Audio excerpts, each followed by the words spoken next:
Warning, this podcast does contain explicit language and some content that may not be suitable for all listeners, since we do talk about mental health and all that entails. Thank you.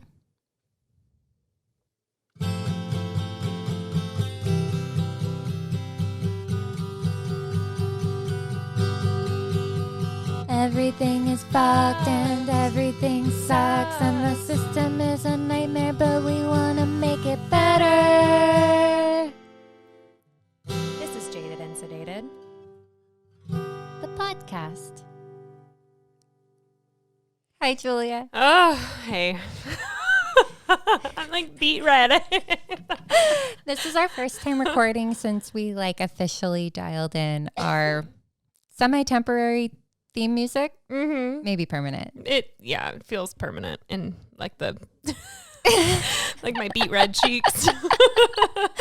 This is also the first time that we're recording since we actually went live with the podcast, which is overwhelming, exciting, scary, all the feelings. We spent a long time just talking to each other and pretending like maybe it would never actually go on the internet. Right. But then we put it on the internet. So we just wanted to take a half a second to be those kinds of podcasters and say, holy fucking shit, thank you, whoever in Alaska, Ohio, Florida, New York. Oh, wait, Andria, I didn't tell you about all my Ohio friends. Bangkok, Utah. We don't know you and we love you. Thank you. Is that weird? No, I feel weird. It was very exciting to see downloads, plural, from rando states that we have no connections to. So that was really cool. Yeah, we were totally racking our brains. What great aunt would know how to listen to a podcast from any of those places? And it's certainly none of my relatives. Unfortunately, I think that my family goes back 5 generations in California, except for a Polish grandfather that I never met. But we're all just out here living that Wild West life. Yeah. I think that my grandmother hunted bears. Oh, ew. Why? Where? Here? I thought that was kind of cool. I don't know. Back when there were lots of bears. I don't know. Well, now the Californian grizzly is She's extinct. probably solely responsible for the extinction of the California grizzly. Thanks, Grandma Watson. I'll show you. I have really cool pictures of her where she's wearing furs and she looks very stern and old, but I wonder if she had a wise. Bear. She had a bearskin rug on the floor. Stockton? Her kill. Maybe Bakersfield? Oof. Careful. We said we weren't going to shit talk any places ever. Sure. That's right. There are wonderful people in Bakersfield. I love it over there.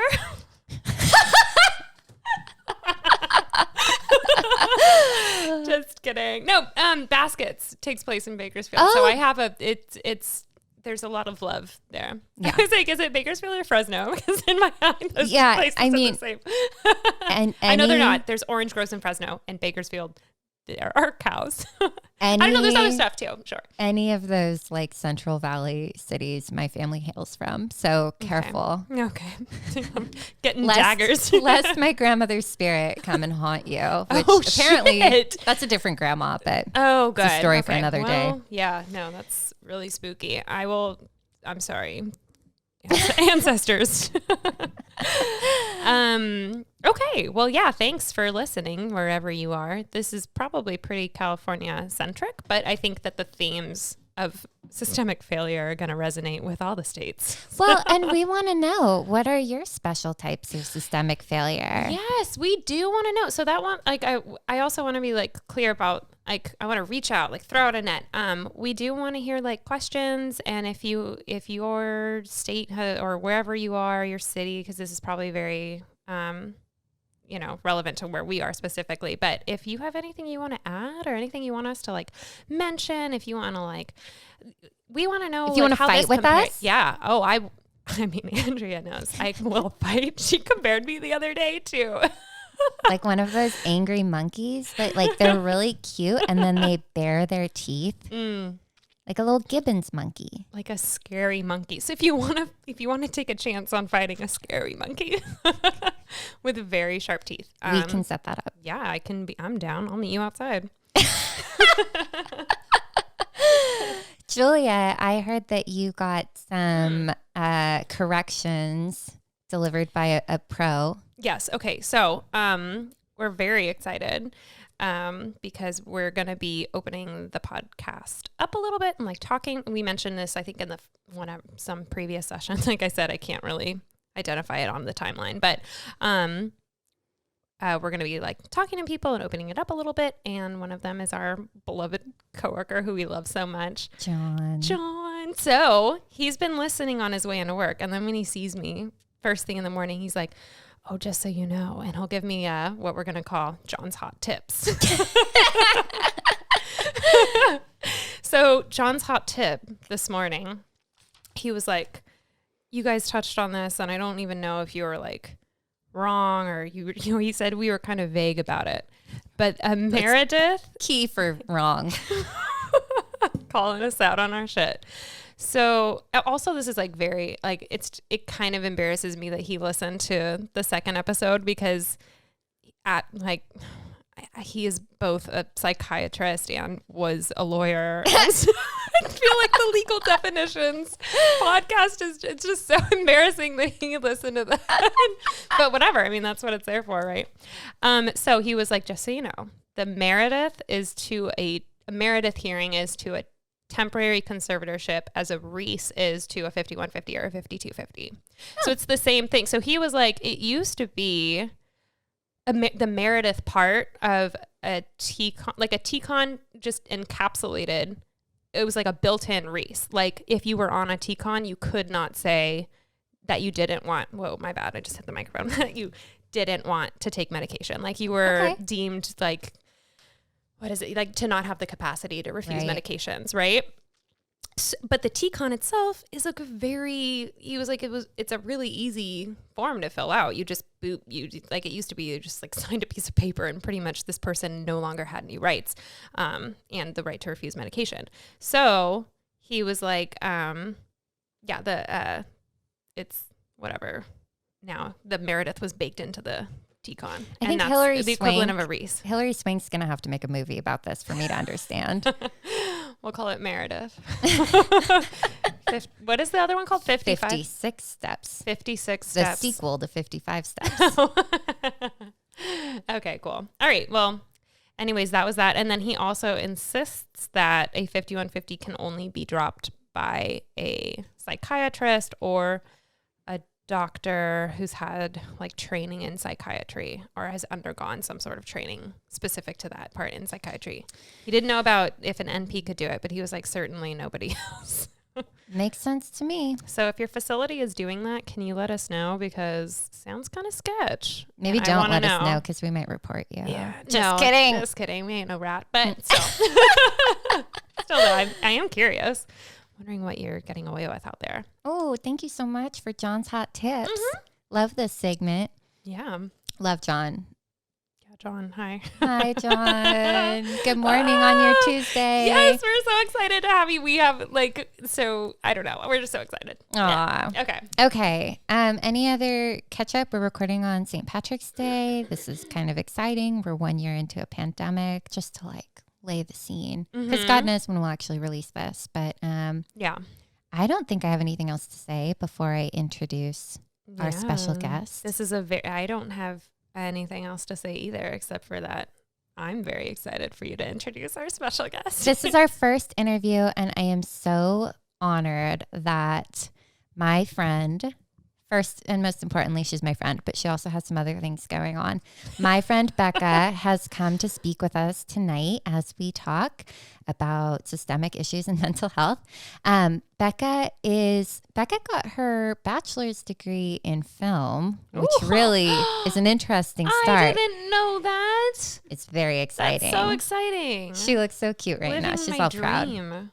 But she has gone on to get her master's in social work. She's also a certified addiction treatment counselor, and she has worked in substance use treatment for a little over 10 years on and off in between going to school.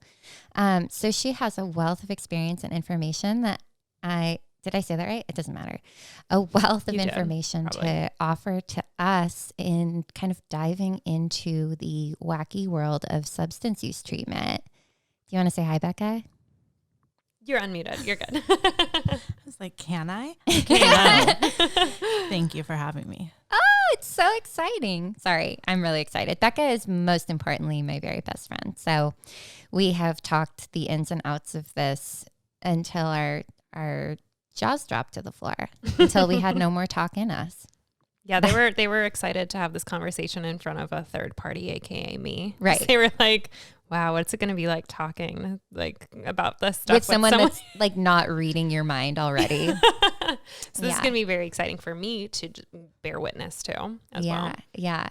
So I guess I just want to start with your story. Becca, how did you end up working in mental health? Because you also have a new job now, which we'll talk about a little bit later. That's not so specifically substance use related.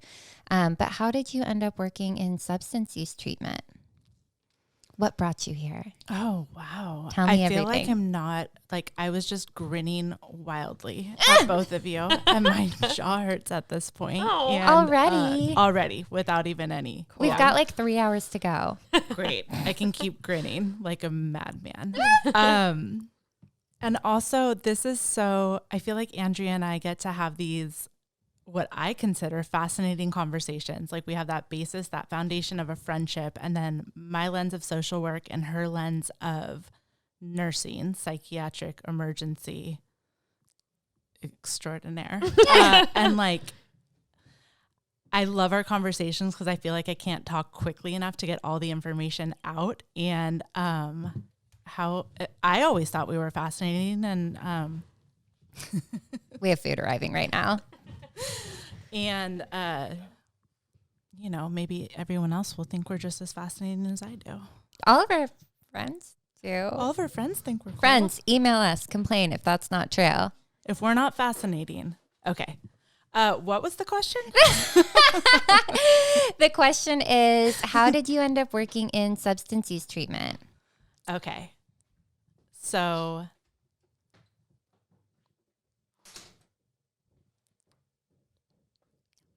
cut the whole thing. Okay. I feel like Julia should be here. I know. You know? Yeah. So, okay.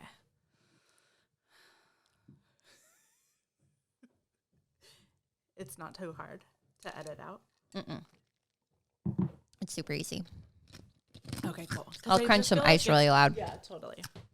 We just paused, Julia. Without pausing, we're just going to edit this out. Oh, sure. Yeah, because I wanted you to be here for all of it, because it feels like there's... Thank you. Yes, I do want to be here for all of it. Yeah, because there's like weird... It's also kind of distracting whenever there's like movement. Totally. It's really hard to like... keep your train of thought. Okay. This food... I'm going to put it over here.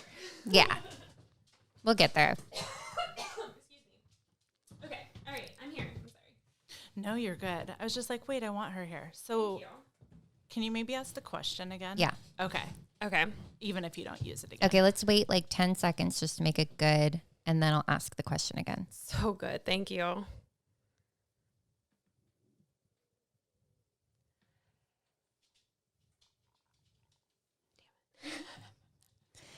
Okay, Becca, what made you start working in substance use treatment? Okay. I feel like it's impossible to talk about that without like the self-disclosure of being like, hey, I'm in recovery and have been for over a decade. And I was in a work meeting recently that like kind of started, it's a new job. So it was kind of a meet and greet. Hey, new people, let's orientate you to the whole thing. And the question was kind of what you said, like, how did you start working in mental health? And I was shocked that people start working in mental health for reasons other than like having childhood trauma. That's what I think too. I was shocked. I was I like, know. wait, what? Because I thought I was going to hear all these like juicy stories about, overcoming trauma. And Yeah. Like that's not, I don't know how to separate the two. So it was just this really weird Like, moment. what's your qualifier? Like, why? Like, why would you go into a field that feels like so hard and so vital? And I feel like it's been talked about, like it chooses you. You don't choose it. It chooses you. So it's like, what compelled you to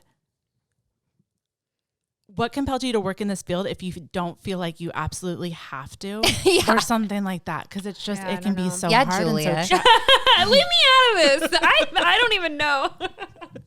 but it was, so people were going around and like telling just like awesome like stories and of engagement and involvement. And I was like, well, I mean, I was like, how do you talk about that? Like, well, it started with like, drinking and using too much and like needing to get out of feelings and kind of wanting to die. Like at a work meeting, So I'm just real quick, just curious, like how many people, like if this is kind of new stuff, like how many people just like maybe they have that experience that they don't want to like say it right away. That's what I wonder too. But who knows though? I don't know. No, that's a good point. And like I feel for me, like I don't know how to kind of bullshit or like have a game face or like not like just be like, well, here's the whole fucking thing.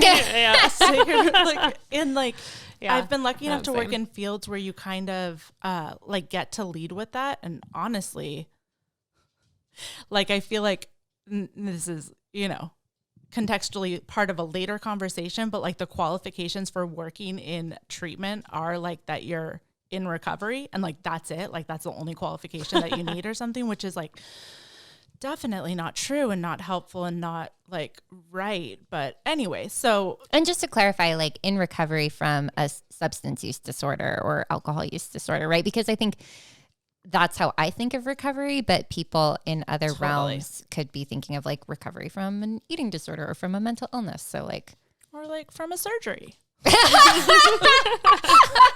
Like, sure. Thank you. Yes, yeah. In real time defining it. So, okay. It's kind of, if you get sober or whatever, the next logical step is to become a drug and alcohol counselor. It's just like a given. So I didn't actually, like, it's kind of, what's the word? I don't know, like in bad taste, or it's like a joke, but then it was also my truth or something. Well, like what that. were you doing before that? This is my favorite. It all ties into your background.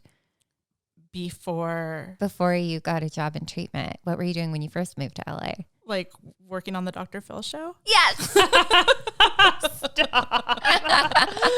Oh Because she's a film major. Oh, that's right. Yeah, so I had a dream of like so you had to move to LA. Yeah, exactly. You have to move to LA. You can't stay in Santa Cruz just like getting high in the redwoods, which is essentially what my film degree felt like. I don't know. Getting high in the redwoods and watching movies is not what the film industry of Los Angeles actually is. But getting a job at Paramount and giving tours of the lot and being like, oh, this is the oldest working studio in Hollywood. It was amazing and it was so fun. And then like somebody mentioned that they were hiring at their treatment center, and this was like a high-end treatment center in Beverly Hills. And I started there as like a tech / driver of clients to appointments and stuff like that. And then just, I don't know, fell into this,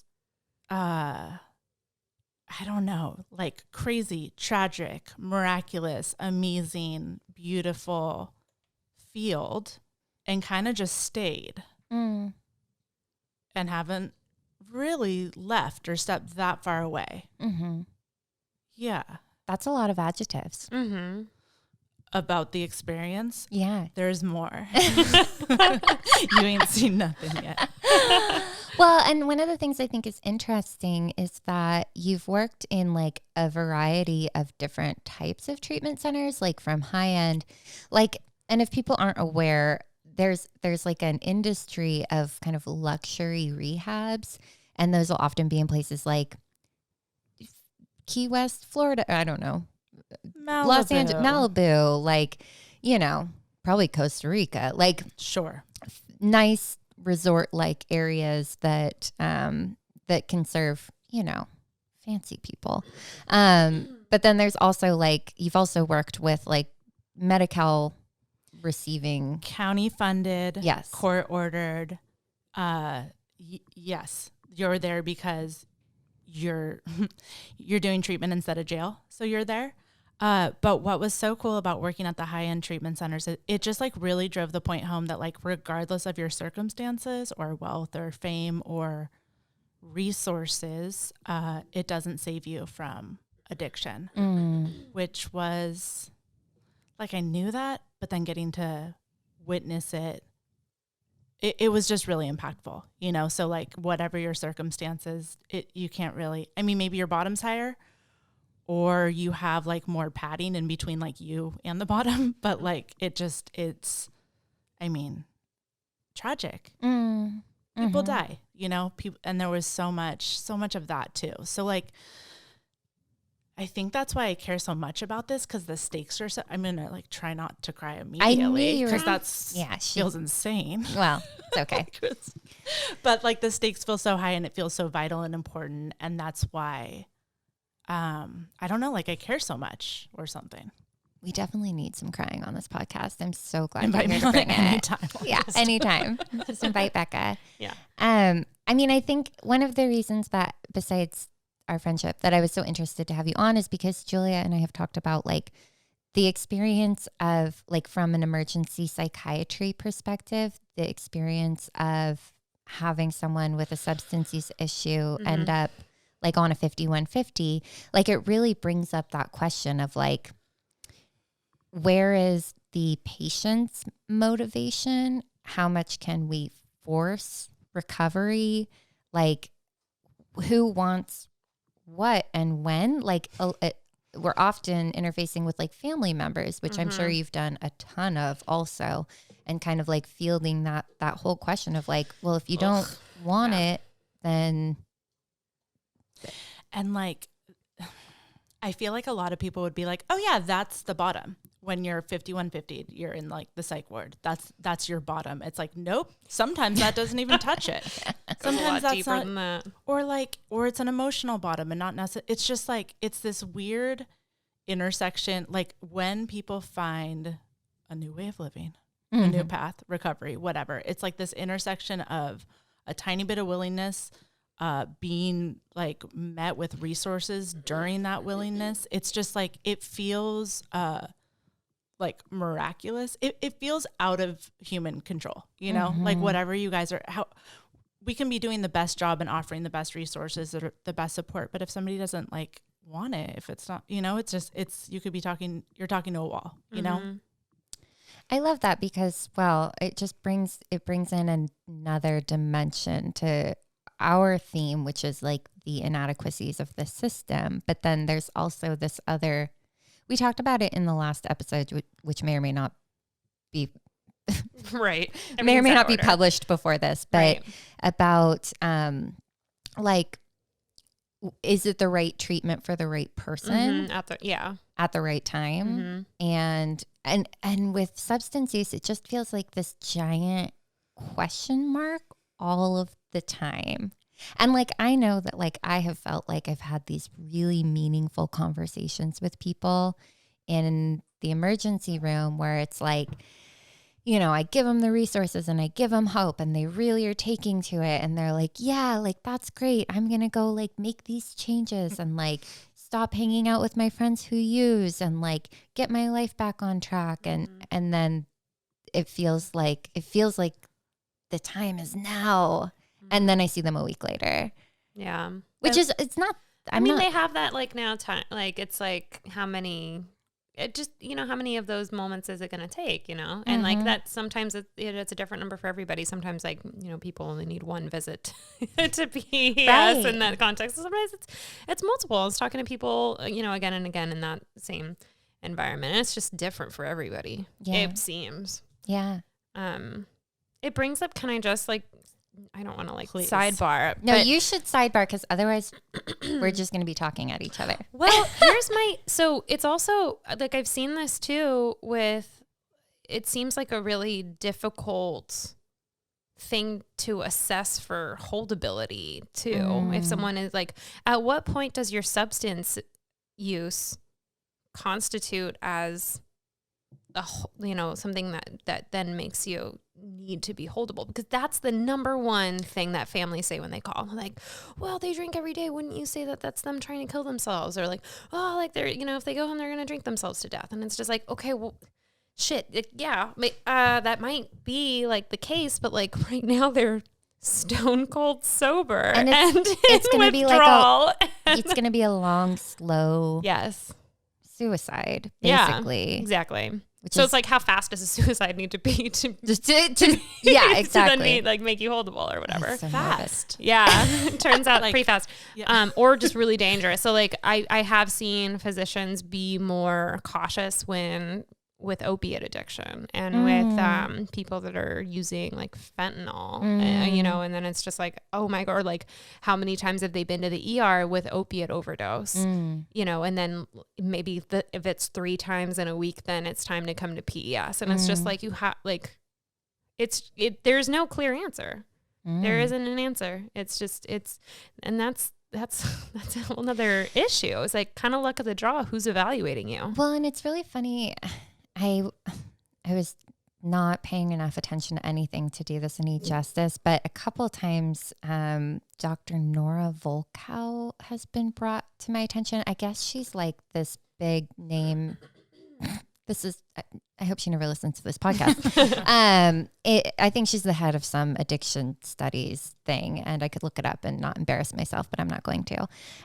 But like, she really brought to public attention the idea that like, this is a brain disease. Like, this is a disease that affects your ability to think clearly, that affects your reward circuitry, that affects your motivation, that like really interrupts clear thinking, basically. Yeah. And that's part of why it has kind of, substance use has kind of gotten more enveloped into this like overarching category of mental health. And yet it's still very separate. It is separate, and it's really hard too, because like that happens all the time. Like someone will be like, we'll get someone that comes in, and I'm going to talk about meth for a second, but we'll get someone that comes in really hot, like super psychotic, and they look like they're going to need to be admitted to an inpatient unit for further treatment and stabilization. And then they give us a urine sample, and it comes back and it's positive for meth. And then like your admission order gets shelved because you might just need Zyprexa. But then olanzapine. Sure. And sometimes, you'll sleep for a day after that and then recover and be fine. But sometimes you wake up, you're still psychotic. Now we're 24 hours into your 5150, and it's just a mess. Everything's a mess. That's that. So, yeah. Is that part of your intro song? Yeah. Everything's a mess. No. Okay. I feel like that's what makes it so complicated to, and you've talked about this, like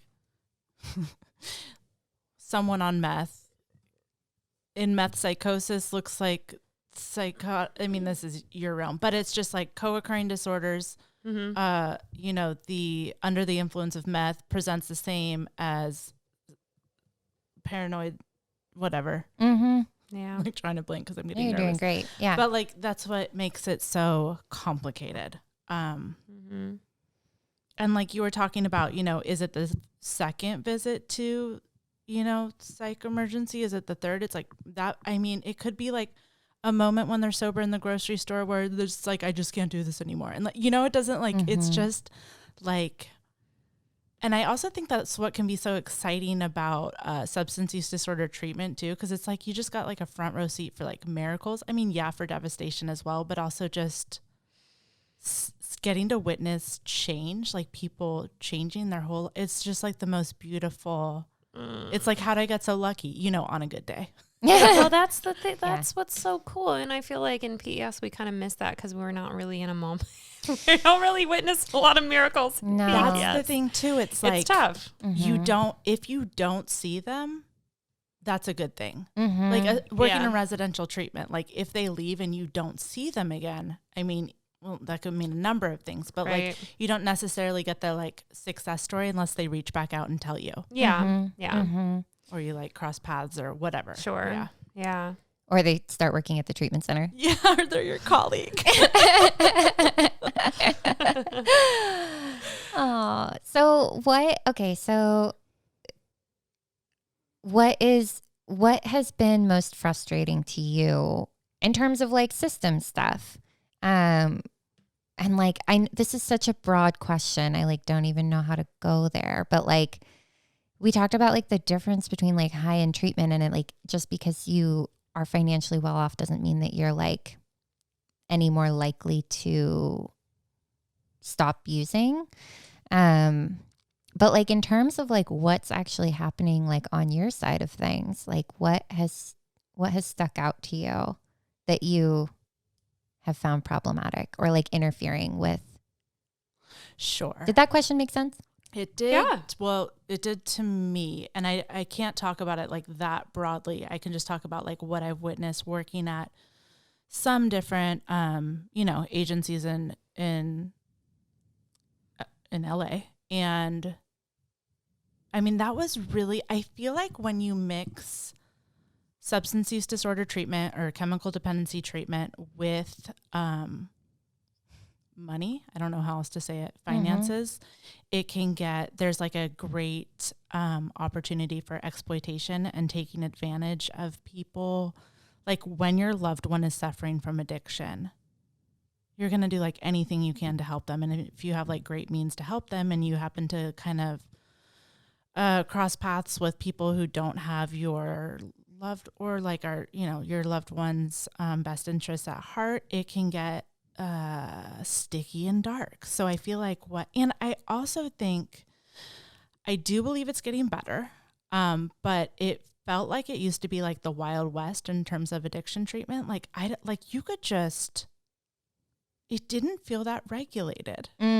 I've heard about this, but it was like a total exploitation of like a vulnerable population, people seeking out substance treatment. And it was like, wasn't there this big scandal with like insurances and how they were just paying out for substance abuse treatment? And so like, yes, when Obamacare, I think, I could be wrong. John, we're ready for your hot tips. I think it was like when Obamacare got extended, like the Affordable Care Act came out, and then it included substance use treatment. But then I listened to some expose that was like, then they started to like build up all of these treatment centers, accept government insurance.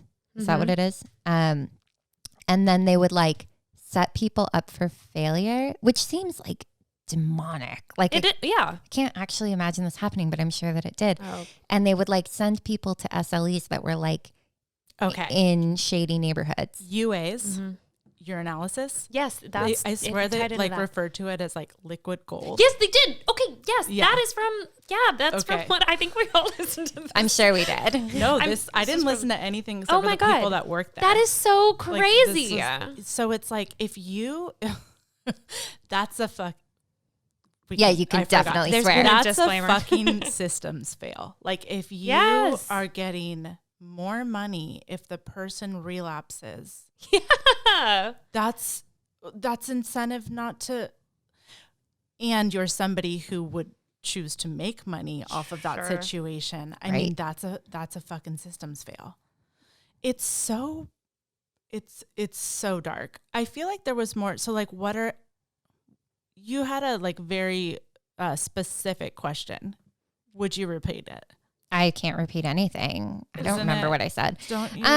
Like what have you been most frustrated about in the systems you've worked in? Thank you. Okay. So another thing, because it's the Wild West and because you don't necessarily have regulations around qualifications for staff, multiple treatment centers I worked at, if the client stays sober, they can become a staff member like 90 days later or something. Like they're not like necessarily running groups, but like maybe they are.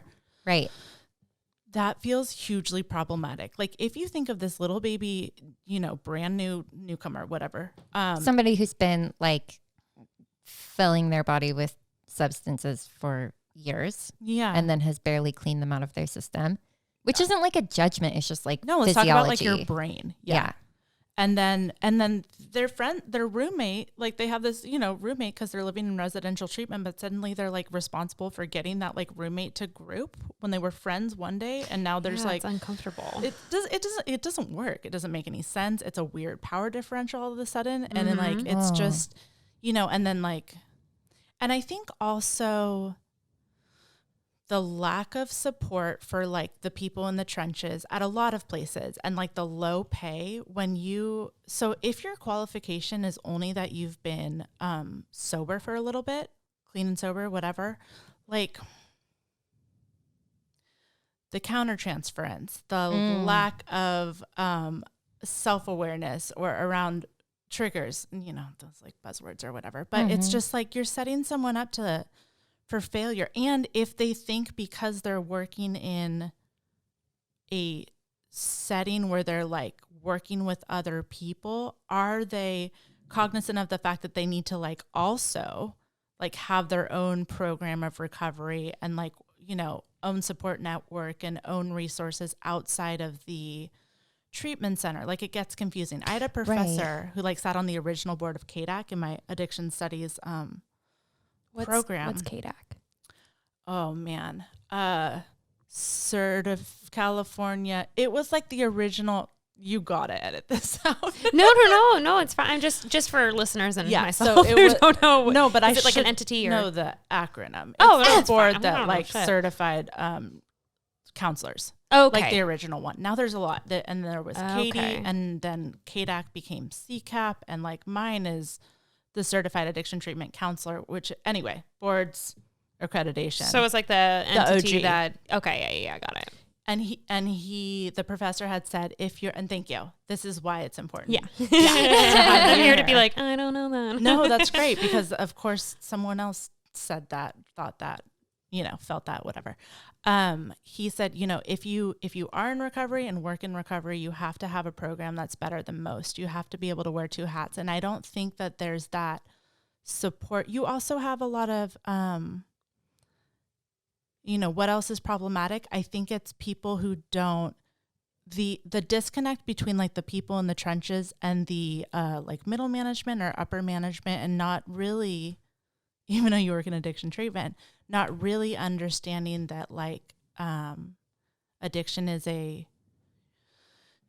chronic relapsing brain disease and what that means emotionally, physically, spiritually, like how deeply it affects.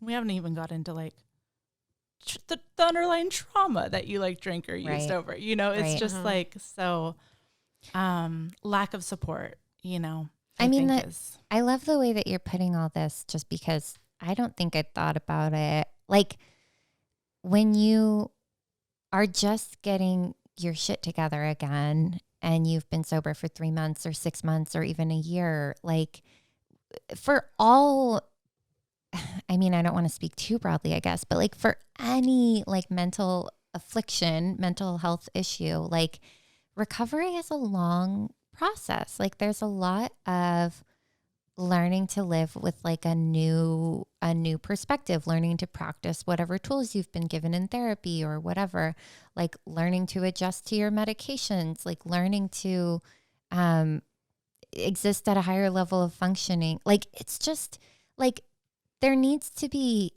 time to like process and incorporate all that, and then like getting thrown into like then being a superior. Like it just, I don't know. I feel like it kind of like begs you to be like, okay, I got this. Like I got this figured out. This is bizarre. Yeah.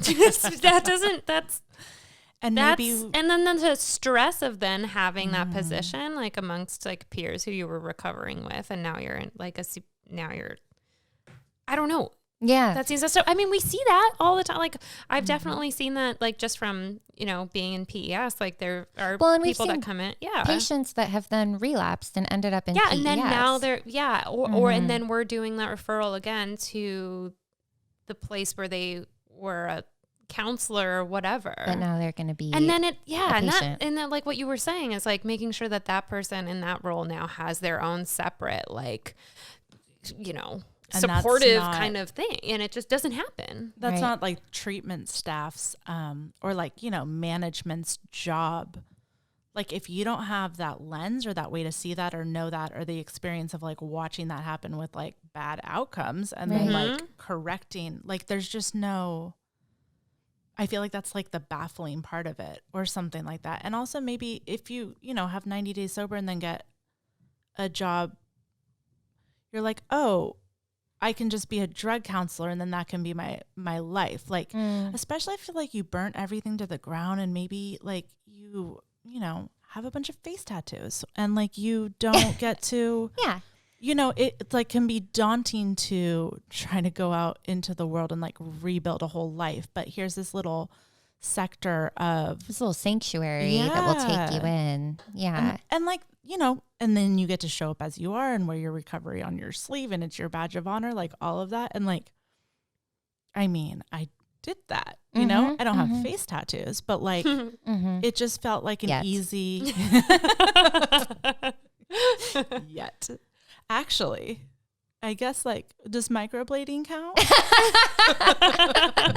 fancy face tattoos only at this table. Yeah. Well, and the other thing that I'm thinking about now in terms of like abuses of power or just like systems problems is like, and I haven't worked in treatment myself, but like you said that you started as like a tech, you know, and I would be curious to know more of like the definition of what that is. But my understanding is, you know, you kind of running the show at like a low level and keeping track of things and But like those people don't get paid very much money. And so like the idea of like hiring people with more professional qualifications like would be costly to the organization, and they don't want to do that. And so they get this like pseudo slave labor, you know, that they get to. Oh, we got a Frank issue. Who's on your it's one of Ben's clients. Yeah. Oh, cool. Yeah. It's distracting. Franklin. Here comes our next guest. On the porch. Yeah. So, I mean, that just seems like, you know, I see that in lots of fields, in any kind of like mental health treatment too, where it's like the people that are like on the ground in the trenches, like running the show, are getting paid minimum wage to do so and like have great intentions often. And their heart is totally in it. But like they're like, you talked about like some of the concrete issues of like countertransference and knowing skills to help people. Like it's not always just about like being nice and caring, although that's super valuable. It's also about that. Yes. And I feel like that, sorry to interrupt. That's what I wanted you to do. Great. You're like, I'll just keep going until you hop in. Somebody cut me off. The self-awareness. Okay. Cause like if you haven't done your own work, do your own work. Like you have to, or it's such a impossible field to work in. Like I see myself in you. I can't help but projecting my own things onto you. I don't know why I'm so triggered. Like just the lack of self-awareness. And then like once that, you know, activation comes up, like, do I have self-soothing skills in my back pocket? Do I know the tools to like not to like pause when, you know, I want, or just like the weird ego stuff that comes up when you're like triggered by somebody who was your roommate the week before. Well, and do I have supervision? Do I have a place to like process this and like get real-time feedback on whether I'm going down like a dark hole of misunderstanding a situation or... And let's say you're not like 90 days sober. Like let's say you know, work your own or whatever, you're just a counselor, like you're not even necessarily it's like, is there a clinical supervision, a secondary trauma group available? Because the stuff you hear is so tragic and intense and like dark, and you know, if you don't have a trauma background, you will develop one working in psych. Yeah. Right. No kidding. Oh God. Yeah. I mean, and like, I can't imagine doing what you do. Like we were watching what was it? The Conjuring? Is that what it was? Yeah. The Conjuring. And like they're doing that exorcism, and Andrea's like, I've had patients worse than that. Yeah. I've had patients who were having a harder time than that. None of my More patients are bad symptomatic. patients. I have literally wanted to call like the priest and be like, do you do exorcisms? Yeah. I think Yeah. we need one. The suffering that you're just like it's 2 awful. feet from is wild. And if you don't have the skills to like hold that, process that, seek help for, it's just like, you're not, it's so. Yeah, I think that's a one huge of the system fails. Yeah, I think that's a huge thing. And whether or not, I think it could be addressed at a systems level for sure. But I think like not just in treatment, but across mental health, like there's definitely a lot of encouragement to like do your own work and to like process your own shit before you go try and help other people process theirs.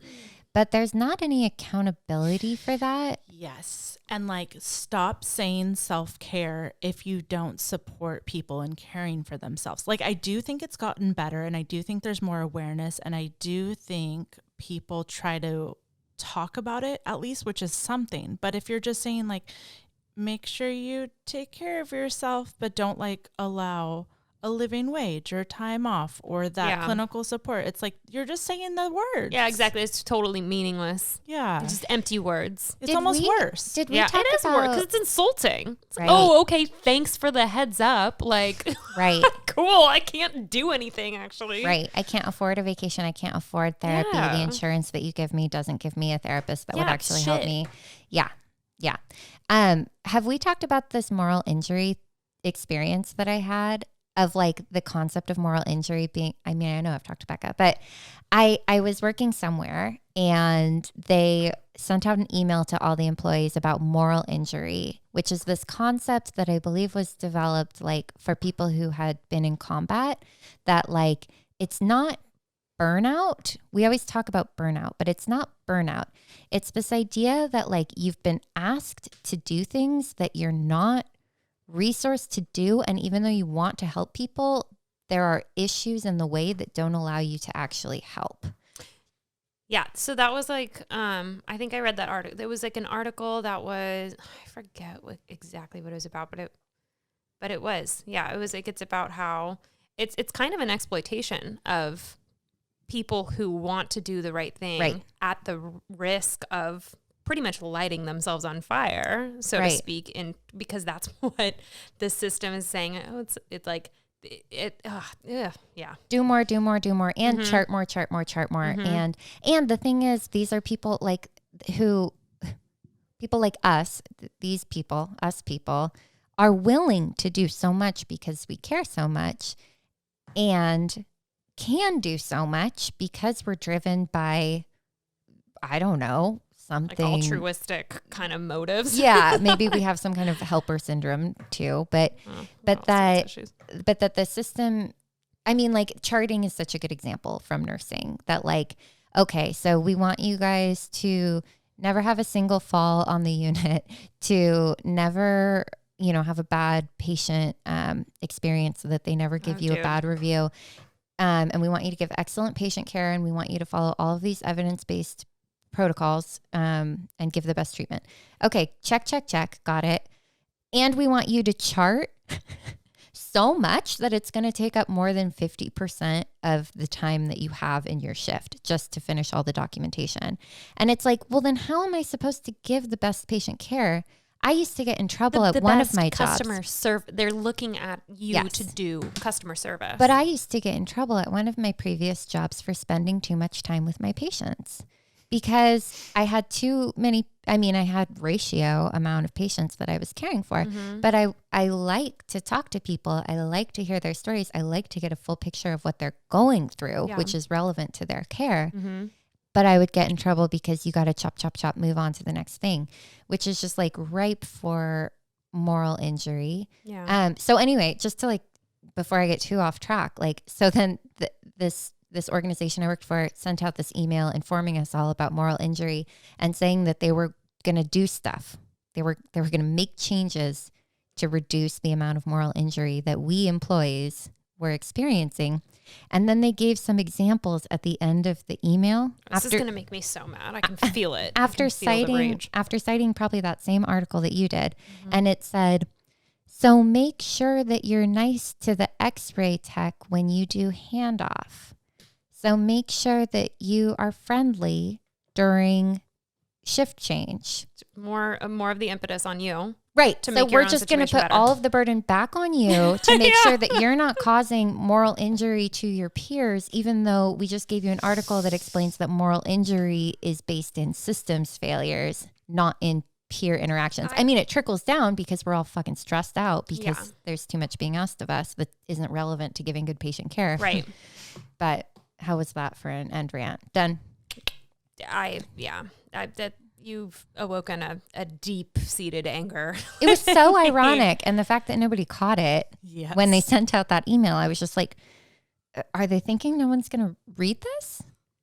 Dude, because they get away with everything. It's the long and like it all boils down to capitalism and healthcare and how the two were. I get so mad. I can't even think about it. They also said that they were going to streamline some charting things. So like save us a little time. So like that. Okay. Thank you. They?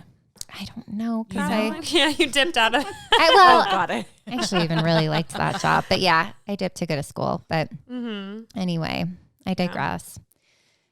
But it seems relevant. Yeah, it does seem relevant. So, but why though? What did we ask? No, I don't know what we're talking about. I have no idea. Your turn, Becca.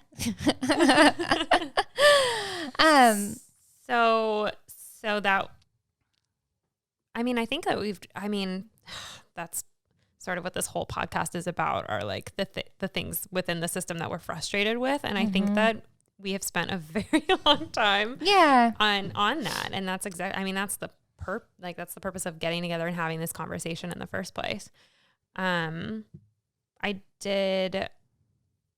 Maybe we can talk about, you sort of talked about, just going back to like the questions we were kind of gonna go through. I want to note that they prepped and sent questions ahead of time for me to consider and were gracious and wonderful and prepared. So I appreciate whether or not that comes across is another thing, but so I'm going to out myself that I didn't even know Andrea wrote the questions and sent them out. I haven't even read these. Thank you for your generous use of the word we, or they, to mean Andrea. But we sort of talked about, just getting back to this, we sort of talked about how like the lack of professional qualifications, like that's like what we were speaking about with like, we were talking about like techs and like the lack of support with them. It was sort of, from my perspective, it was kind of like we were talking about the lack of qualifications, or having like one of the only qualifications being that you've been through it. And that's why, sorry to interject, I got excited. That is why I went back to school for a master's in social work. Yes. I was wanting you to talk about this so bad. To get the qualification. To get the qualifications and also like broaden my scope of people that I was able to support and help. Social work is attractive to me because you can do so much with it. Like I am on the licensure track, so I will become a LCSW, licensed clinical social worker. I am practicing under the license of my clinical supervisor / boss, Holly Hughes. According to the BBS, I'm legally, ethically obligated to say that. But okay, so like, this is like frustration / solution. The dude, the CEO and founder of a treatment center, was a hypnotherapist. Explain. I want to talk all about this. Well, can I interject before we even go there? Like, because Julia got so mad about capitalism and healthcare, but like a lot of treatment centers, some are county or government funded or whatever, but a lot of them are private. And then like you've got this pay structure set up, and like the people at the top are making buckets of money. That is not making it to the techs, not making it even to like the therapists and like the people who are like a little bit more educated, qualified. And especially a lot of money if you, participate in insurance fraud. That can like rake in the big bucks. Yeah. So. Okay. So Wait, was there a question in there? Because there's No. an answer for Julia, which is it's problematic because you're not bound by any board and you don't have any like certifications or licensure or like qualifications. Did I just say that? Like you don't, it's not, it's the Wild West. Like if anyone can just open a treatment center and run it, I mean, I don't know how to talk about that in a way that's not like, of course it's problematic. Like, does that not Right. Is it not obvious? Yeah.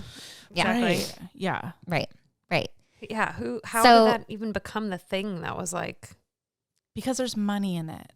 I think that was just the thing. People see an opening and Yes. then it's really funny. I was reading like how to have a successful podcast earlier, and they're like, find a niche that's kind of like new and growing. And it's like, well, I'm sorry, I'm only going to talk about things I care about. I'm not going to like jump on board and talk about something because it's popular right now and it's going to make me more money. And yet that is not how lots of people make their decisions. yeah, that's true. I mean, my dad literally, hi dad. So embarrassingly, my parents are going to listen to the podcast, which is like, oh fuck, I better like back up and re-listen to everything and make sure I didn't say anything awful. I love you guys. But I told my dad about like that we were starting a podcast, and he goes, you can make a lot of money doing that. And I'm just like, like I'm banging my head right now. Like that's not The goal? No, No. we're just trying to carve out a little section of our week where we can bitch about all the shit we're mad about and talk to cool people. So do you want to tell us about this hypnotherapist? I want to hear about this guy because he sounds like a real piece of work. He's in prison, Yeah. which is the most gratifying yet. Like you think the justice is gonna make it happier, make it better. And like, it's cool that he's no longer causing harm. It's not, it doesn't take away any of the damage and devastation and all of that. And it like took a really long time. I don't,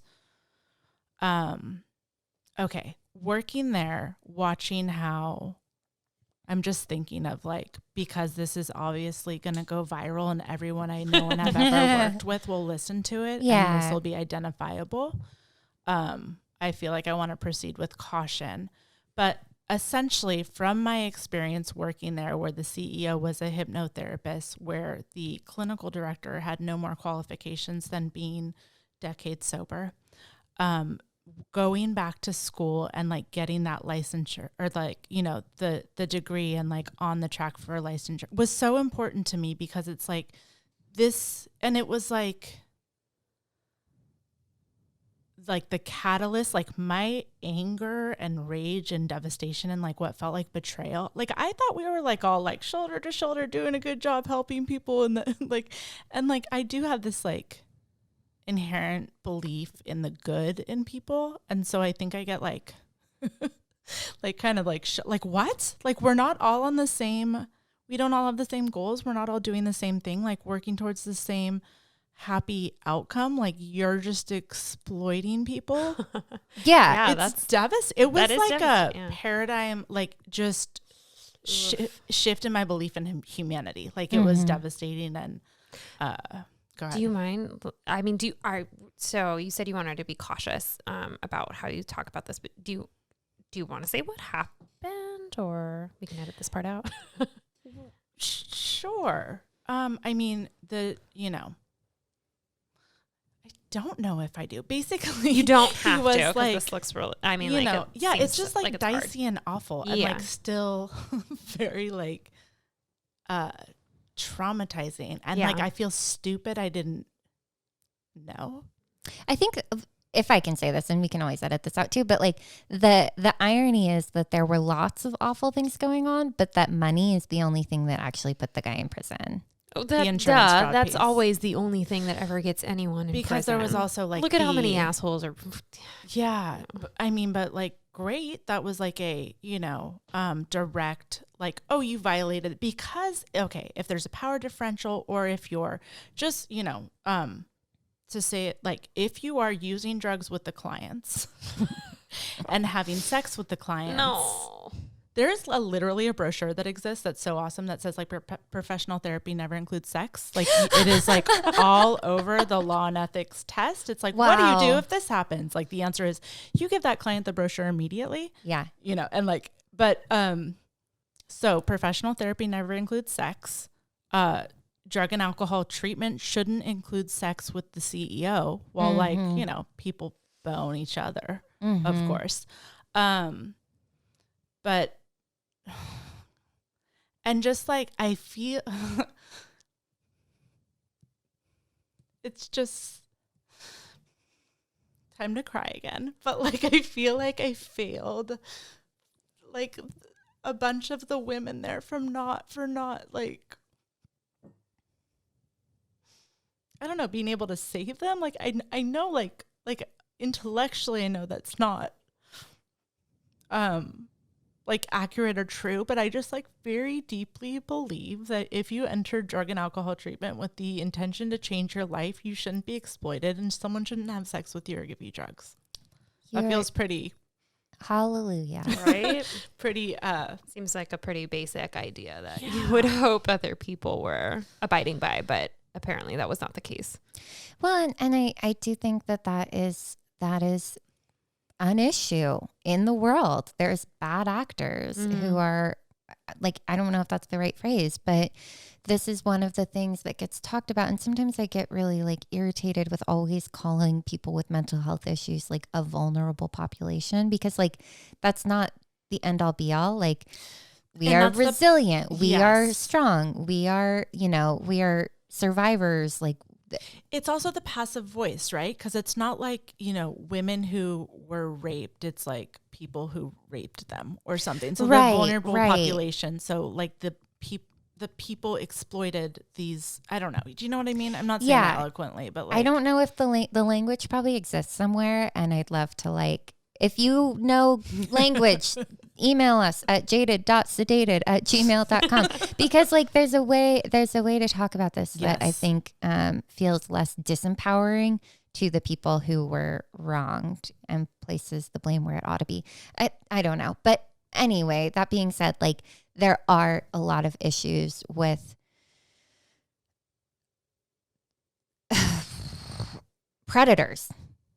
That's it. That's just how I'm going to end that sentence. Looking for weakness, looking for moments of vulnerability and taking advantage of it. And that is like a whole other rabbit hole that I don't know how to go down, but it's just something that makes me really angry. And I don't know if there's like a systems level fix for that to like fully vet people and fully like have inner organization accountability. I don't think so. I think, and I mean, how would you do that? The reason they're a predator is that they're good at being a predator. And probably that they're traumatized themselves. I don't know, whatever. Sure. I'm not going to be sympathetic right now to the voice, but yeah, I know it's like they're really good at it. That's like you don't frame your whole life around getting yourself into this one position so that you could literally be a predator for no reason. Like that's literally why they're doing it. Yeah. And like I think what was so devastating to me is like initially I felt that something was wrong. I was like, something feels a little bit off with this, like, dude. But then it was like, that's just my own daddy issues. My own whatever. Right. And like this brilliant therapist in LA that I know, she was like the alarm was right, like the trigger was right, the narrative was off. You know, it's like that gut reaction, like that was true and that was real. And the story you told yourself around that gut reaction was off. You know, I see. Yeah. Yeah. But it was, I think that was just like, I should have known, I should have protected them or whatever. But like, not your fault, not culpable at all for.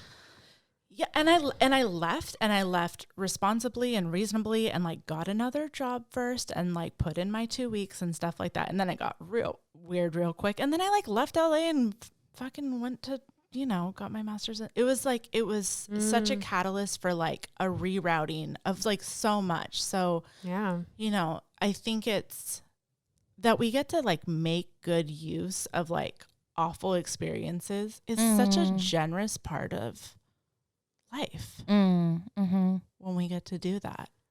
I'm still going to blame systems here and just say really quickly, fuck the patriarchy, fuck capitalism, Amen. Fuck it all. fuck the paternalistic mental health system. And I do think that some dismantling of all of that, like as you were speaking, it's like there is that like, but I can't speak up because this person's in charge, or like they met like that trust, right? And that I think is ingrained in a lot of these other systems of oppression that and I feel like that brings up like some mental, okay, like he was masterful and charismatic and like magnetic and all the marks of like, what is that? Cult leaders. So a cult leader. It was so culty. It was so culty. You know when you accidentally like find yourself in a cult, but you can't see it until like you're outside of it? It's such a bummer because it's that like feeling when you're in a cult. It's like, why couldn't you have like applied all of that mastery and skill building to something that was actually going to help people? Like you had all this like gumption. Because it's self-serving. It's a predator. But I do also believe that people were helped and people got sober and people stayed sober and like people changed their lives and like all of that did happen. And like I had a colleague say like, well, you know, I mean, we help a lot of people. So if like one girl gets whatever, it's like, nope, one's too many. Nope. That's like not even, that's a non-negotiable for me. And professional treatment and therapy should never include sex. Yeah. Thank you for nailing that. Like, that's so true. Nailing it might have been the wrong word choice. Oh, God. But you know what I mean. Thank you for being willing to talk about some of that, because I know it's really heavy. And I just think that, like, these are... there's just so much to contend with. And like, as we're like exploring all of the problems, I think we have to explore all of the problems. And one of them is like being aware of bad actors. I don't even like that phrase, but of, you know, like we're all responsible when we're working in these systems to do our best and to also recognize that sometimes like you're not going to see it. And like, what do we do going forward? And so, and that was also like one experience at one treatment center, like one time. And not that that's the only, not that that was the only time like something like that happened, but like there are organizations doing amazing systemic change. I mean, I work at Holly Hughes and Company, and Holly is a behavioral health consultant, and there's agencies that seek her services to help better their internal systems. I know, I'm so excited. I was going to lead you right there. Cool. It is so cool. And so like that integrated behavioral health model where like, it's not like the medical, I mean, it's very siloed, and you guys have talked about this too. I feel like, medical behavioral health, which is like, my understanding is like mental health and substance use disorder under the umbrella of behavioral health. And like, how do you unite those like two somewhat still siloed entities to work in conjunction and collaboration and partnership with each other? So like when you like note that someone has some like substance use disorder or mental health, they don't have to go get an outside referral and then sit there for weeks like waiting to get services, and they just like go down the hall like, oh, here's that warm handoff, that warm handoff can exist. I love the warm handoff. I love it so much. It's one of the things that I was talking to a psychiatrist about, like during COVID, and everybody's like working from home. Like there's something, and we've talked about this, I believe, with like emergency psych, but like the structure is like the physical structure is important. The building, the way that it's designed architecturally, the lighting. The paint on the walls, like no more of that seafoam green or whatever. But like the ability to like be in collaboration with other providers by like literally being in the same building with them, knowing them by name, grabbing coffee with them, and then being able to say like, oh, hey, like so-and-so missed their appointment with me yesterday, but I saw that you're going to see them today. Like, do you want to let me know how that goes? And just kind of remind them that like, I'm looking forward to seeing them, and to create that kind of like, all encapsulating environment, to be able to say like, oh, just down the hall, like not like, oh, you're going to drive across the county 6 weeks from now. Or and like, we need you to call. It's like, nope, they're already loaded, or they're in a mental health crisis, or they're, yeah. And so that's a whole I'm other, convinced it has to be like that. People sitting around a table, like the multidisciplinary team, and everyone has their own little lens and their own little like, and there's crossover and there's partnership and there's collaboration, but like, it feels like it has to be community. It feels like it has to be multiple. It can't be like we need each other. We need I need your brain, you need my brain. Like, it's just, it's so cool. It's so exciting. Well, and I love that. I mean, just talking about like professionalism as well. And like, we go to school to help us learn how to think about complex issues in different ways. Like the way I'm going to school, like I'm learning a lot about diagnostics and pharmacology and all these other things, and like the intersection of like medical and mental illnesses and blah, blah, blah, theories of mental illness, all this stuff. The way that you learned in social work school had a lot of overlap, like you said, but then also like has its own kind of structural systems level thinking. Bronfenbrenner's theory of ecological. Okay. Very nice. What is that? I don't know. Is that what Andria just described and you gave it a name, or what? No, it's like one of the things you learn in social work school. And since I edited all of Becca's essays, I know about it too.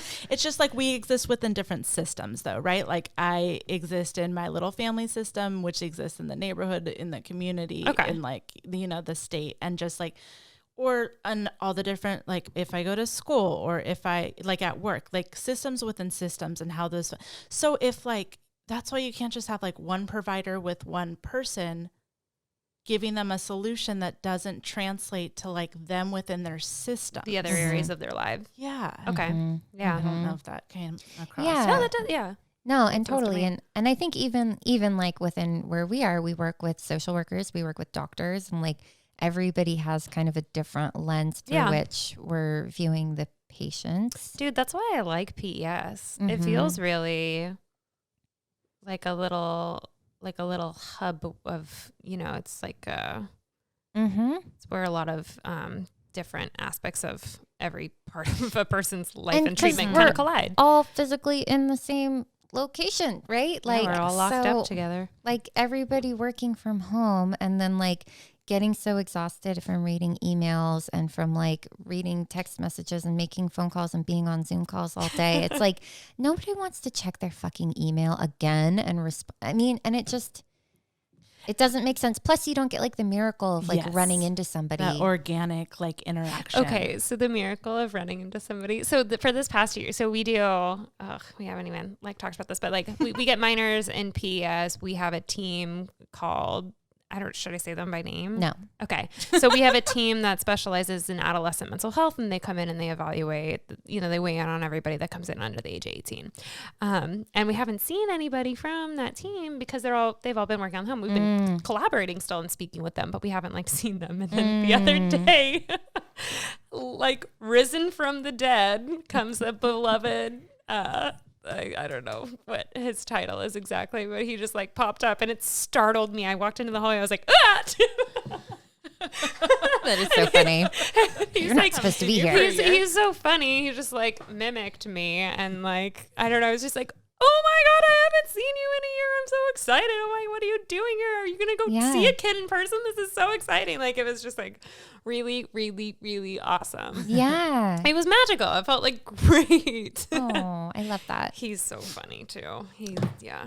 Aw. He'd be a fun one to talk to too. Just saying. Oh. He'd be scary though. I'm afraid of him. Okay. Well, we'll work our way up to scary interviewees. Sure. Yeah. Right now we just have the one that cries. Scary in its own right. Well, Becca, I'm wondering if we should start wrapping up. So what have we not talked about that I want to make sure Oh, I have a question on here that you said maybe you don't know how to answer, but what would be your one thing if you had a magic wand that you would want to see happen? Holly Hughes & Co. takes over consulting for all other agencies. She consults for us. Oh my God. I feel like my brain is doing expansive. It feels like it comes down to money and like funding. And I don't even know how to talk about this without, like, do we offer resources? Do people become, I mean, of course we offer resources, but like the dependence or over dependence on, okay, magic wand style. Everyone who wants help is met with the help that they need. That would be amazing. Everyone has community, you know, the like Maslow's hierarchy of, you know, have enough to eat, have a comfy place to sleep, you know, it isn't in, has the resources to like move through their trauma, has a therapist. Everyone has a therapist. Mental health isn't stigmatized. Seeking help for your problems is like welcomed and celebrated, and we do it together. I think so many people suffer alone and think they're the only ones feeling those things. And until like I started sharing what was going through my mind, I thought, you know, I'm just crazy. It's like, no, there's, you are like textbook, you know, all these things. And there's so many other people that feel that way. And because it's so normal, there's so much help available. I made a comment in the first episode where I was like, I qualify for like 10 to 20 DSM-5 diagnostic criteria. And like, I listened to that and I was like, wow, that sounds really fucking stupid, Andria. But like, but the funny thing is like, we all have our shit.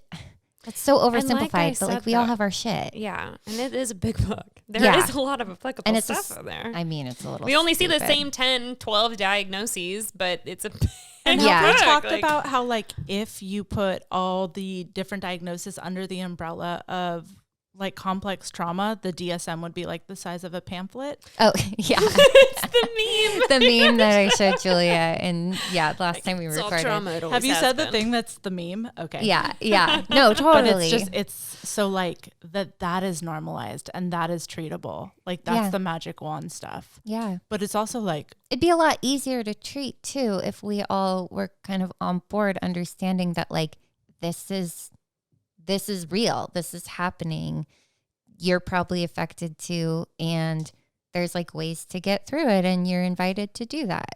And more magic wand stuff. Like you stop. Yeah, the I was cycles. only giving you one magic wand. No, I need like 7 or it's just okay, reusable. You get 3 wishes. It's a genie's lamp and you get 3 wishes. And you can't wish for more wishes. That's the rule. I mean, I don't think I know how to think that big. Like, I don't know. What's the solution for homelessness? No, that was a great start. I love like the Maslow's hierarchy of needs because that's like so tangible and like very well established scientific. Can you define that all quick?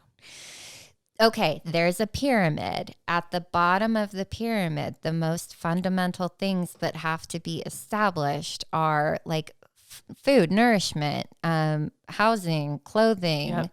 And then like you move up, I think Julia's looking it up so she can fill in the blanks.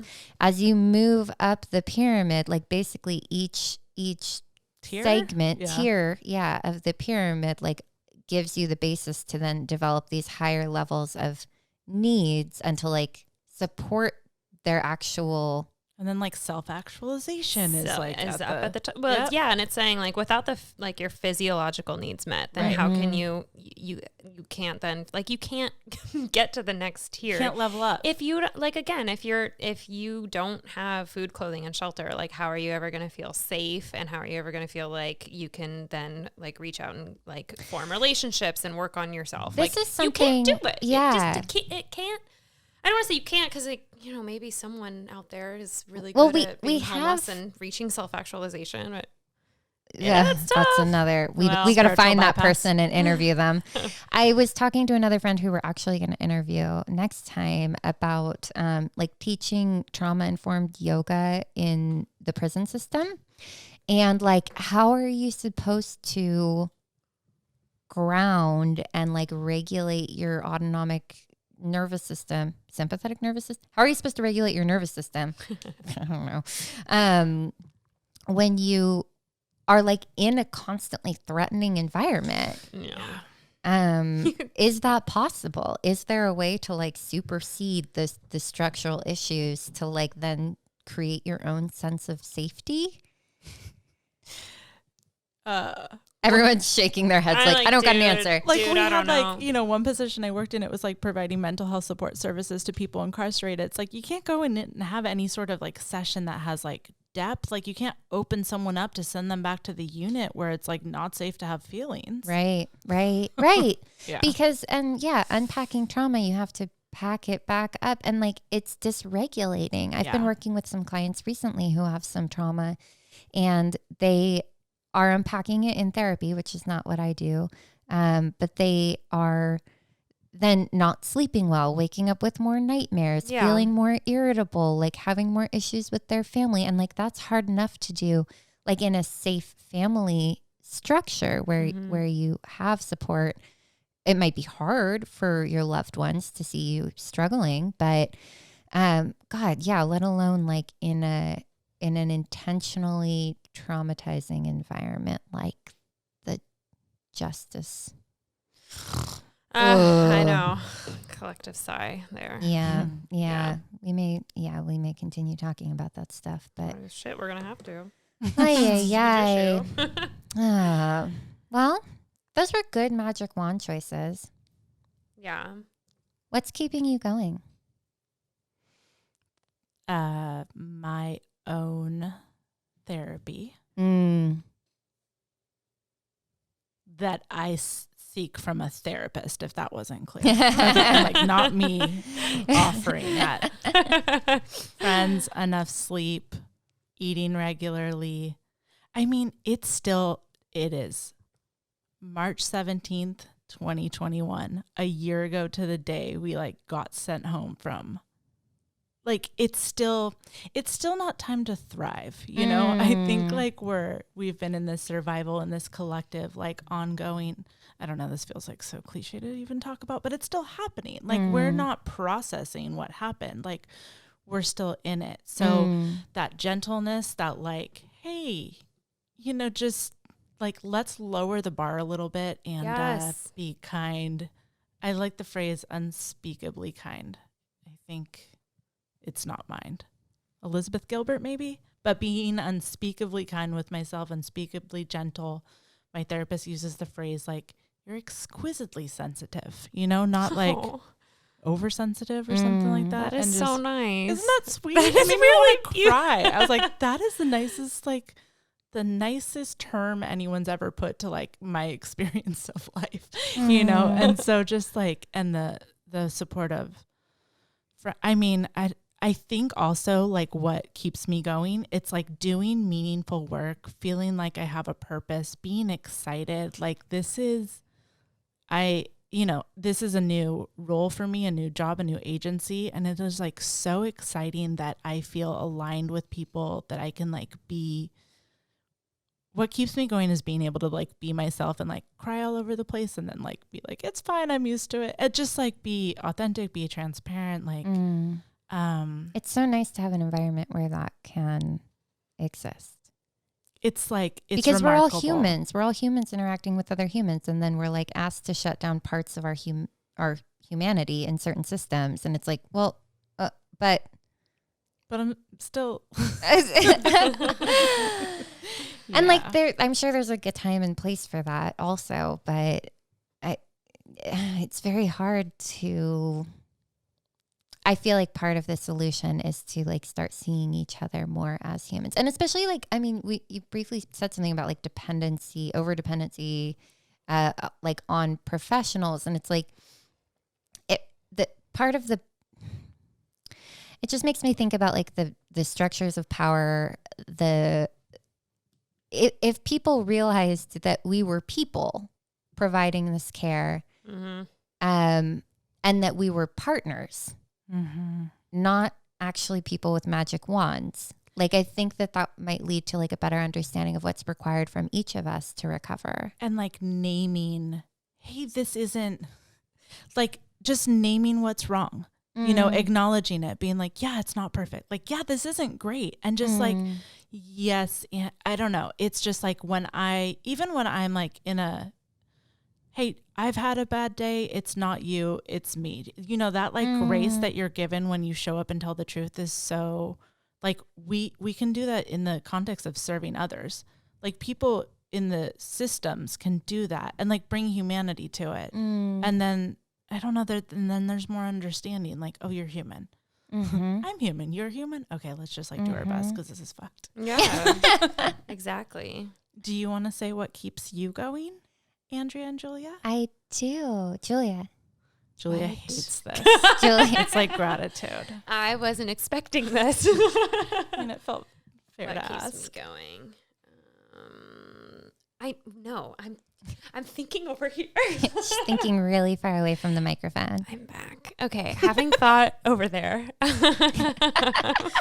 In another dimension. What is keeping me going? Oh, okay. Honestly, like, just like, I know that this is kind of like, you know, whatever, self-serving or whatever, but I really like getting together and talking about problems and solutions with you guys. Like, honestly, it's this whole podcast and just like knowing that we're going to get together and we're going to like brainstorm and we're going to like talk about all the things that is like affecting all of us. Like, that's kind of keeping me going right now. I really like it. Like, I like it. It's kind of like, I know it's all really depressing, and the truth is that we're uncovering lots more issues as we go. It's just like peeling an onion of sad issues or whatever. But it's kind of nice to be able to like talk about. It's like, yeah, it's, I don't know. It's kind of like a rejuvenating like feeling, like being able to like talk about it and like giving me some energy. Like, I don't know. I've like had a little bit more energy on days when I know like, oh, like I can like talk about this, or like, oh, I can like, you know, something really awful will happen, something really annoying, like at work, like another like failure of sorts. And I know that I can like present the case in a constructive way. Like, yeah. And it goes back that's to really that whole, valuable. like, I mean, we're not here for supervising each other, providing supervision for each other, but it does go back to that, like, being able to like process and make use out of failures instead of just like getting depressed by failures. Yeah, and defeated and depressed, and then you know, you see some people get stuck in this, well, then this will never happen. Like, oh, we're in this situation again. And oh, it's all, you know, you can look at it in a way that's kind of like, God, what is that? It's like the dogs and learned helplessness. Oh, yeah. It's sort of like that. And you can kind of, I don't know, if you can be aware of that, then you can kind of not fall victim to it, I guess. Well, and it's real easy to run into like lots of jaded professionals who are just like, yeah, well, this is how it's been for 45 years. And this is probably how it'll always be. And it's like, things can change. Like, we can do it, you guys. And I think there's a place for like realistic expectations of change, for sure. And like that definitely has like tempered my enthusiasm in productive ways when I like come in and I'm like, too, though. oh my God, like I just found out about this and this is going to change everything. And then someone is like, well, yeah. Hold your horses. I like, found out about that 30 years ago. And don't stop dreaming. I know. You know, it's like have those expectations, manage those expectations, but like still believe. Yeah, you can still have Still believe. faith. Yeah, still have faith. Yeah. So, yeah. That whole, don't tell me the sky's the limit when there's footprints on the moon. I didn't make that up either. I've never heard that. Shut up. No. Stop that. We don't, no inspirational posters here. Not in my podcast. Oh my God. Sorry. My favorite, okay, I'm sorry. My favorite is, oh, shoot for the stars. Or wait, no, what is it? It's like shoot for the moon, and even if you fail, you'll land among the stars. It's like, no, you will not land among the stars. The moon, that's called the sun. You're just gonna be in space. I'm sorry, most of the universe is just empty space. Empty space. You're gonna get fucked in a vacuum. Or even if I may be laying in the gutter, ma'am, but at least I can see the stars. Oh, Okay, that works. Unless you're in a gutter in a okay, I'm not gonna be negative. Okay, In Andria, LA. what keeps you going? Oh God. Okay. I am really inspired by both of you. I'm like kind of on board with Julia. I got to go back to therapy today, and my therapist took a week off because she has good self-care and boundaries and can do that because I pay her a good amount of money because she's super qualified and she deserves it. And she, and I have crap insurance. So anyway, I have no insurance right now, but that's, oh God, I called HR. Something went terribly wrong. Jesus. Yeah, but I got to go back to therapy, and it was funny because I'm doing this like parts therapy, and we had uncovered this little part of me that like wants to be more playful and like, just like be expansive and explore. And I was like, oh yeah, me and that part have been hanging out hardcore for the past 2 weeks. Like, I feel like, yes, I just had finals week. Yes, I still work at the same job and nothing has changed, but somehow those are like second tier to all these like passions I'm getting to indulge in right now, which is, it is really fun. And it's free. Like, we just get to like run around and do whatever we want, kind of. Feels with caution. healthy. It feels super healthy, and it's really important to me to have things like outside of school and work. Yeah. That that are still school and work though. That's what I realized. It's like, oh, we're still talking about all the same. There's not really. Well, okay. Separate from this, you have to do. You garden, I paint. That shit. I do some other things. Yeah, but yeah, exactly.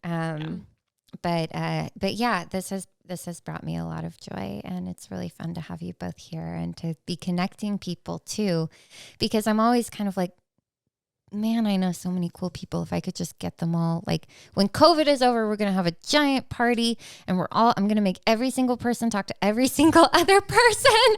It'll be like speed dating, just kind of like line everybody up. Cause I think that bringing minds who care, hearts who care, and brains that work together, is only good things can come out of that, right? Sure. Yeah, I don't know. So. We'll find out. I don't know. Once you set up this speed dating of minds party. We only have one life, so let's just so we got a YOLO. shoot the moon. That's the phrase. Shoot it. Okay. Thank you so much. Becca, where can we find you? Yeah, who are you? You can find me on Psychology Today, since we're doing virtual things. If you're in the state of California, I work at Holly Hughes and Company. Maybe there's show notes we can put info in. We'll put info in the show notes. Totally. RebeccaZalona.com is the website, and you guys, thank you. This is what keeps me going. When you find the people whose like hearts and minds like are activated in the same like lovely, wonderful ways. It's like it might be okay. Managed expectations. Yeah. I'm thinking about like the future when we have a Patreon account, and it's like, join our Patreon if you want to see live footage of Becca crying. You miss out. You miss out a lot when you don't get the facial expressions. Thank you so much, Becca, for coming and talking to us. Thank you. Thanks for having me. You guys are wonderful. You're wonderful. This was Jaded and Sedated, the podcast, episode something. I don't think we're going to do numbers anymore. Who knows? And this is the Becca episode. This is our first interview, but there are many to come, which is really exciting, from all kinds of different places. Trauma-informed yoga. We're going to talk about suicide. We'll put a... Oh, wait. Oh, God. God, if I could figure out how to. I can't go to it right now. If I could play the sad trombone. Oh, the sad trombone. I mean, we're gonna talk about some big stuff that's really important to talk about, and we're also gonna have a new segment that I'm not even gonna tell you about yet, but that we're both really excited about. We've talked about Martin. Oh my God, that is so exciting. I know. I know. Squealing with joy over here. Thanks. Okay. Okay, bye. Bye.